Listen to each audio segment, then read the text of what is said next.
Bonjour, je suis Claire Gréban, responsable d'opération au sein d'Amiens Métropole pour les opérations de construction et d'aménagement au sein d'une collectivité locale territoriale.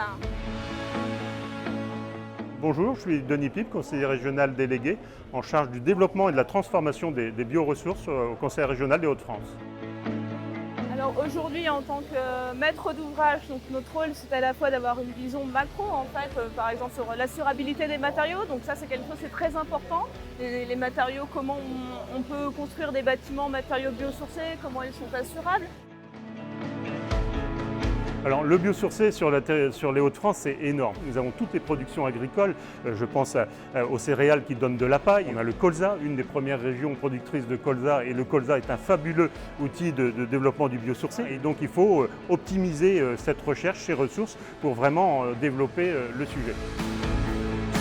Au contraire, on voit qu'il y a quand même beaucoup d'exemples positifs que ce soit sur la qualité d'usage, sur la qualité thermique, sur la qualité acoustique des matériaux biosourcés qui sont mis en œuvre.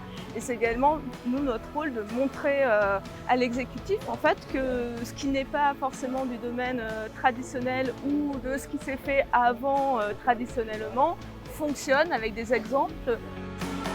Alors j'ai un exemple concret sur le département de l'Oise, une collectivité, une commune qui a refait son école. Et c'est la réflexion des élus qui a dit mais réfléchissons autrement, réfléchissons l'avenir de comment on peut isoler. Et ils ont fait à partir de la paille une école avec de l'isolant paille. Et donc une volonté concrète sur un terrain.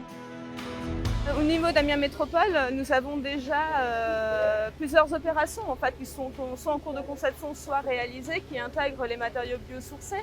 Donc on peut citer par exemple le béton de chanvre, qui est quand même une technique assez novatrice.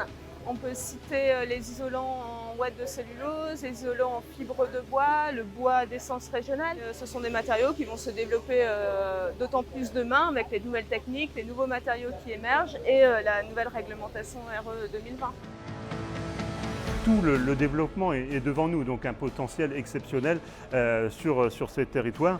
Mais il faut maintenant pousser les portes, il faut convaincre, parce que c'est aussi convaincre que la brique de lin est aussi efficace que tout autre isolant ou matériau, convaincre que la paille est un produit de grande qualité et qui peut répondre à des attentes. Et c'est là la volonté du Conseil régional de bien bâtir toutes ces filières. Et quand je dis filière, c'est de la production jusqu'à l'utilisation du produit et du sous-produit, et ça en lien avec le Codel. Et quand on arrive à fédérer tout ça, on arrive à faire de belles choses.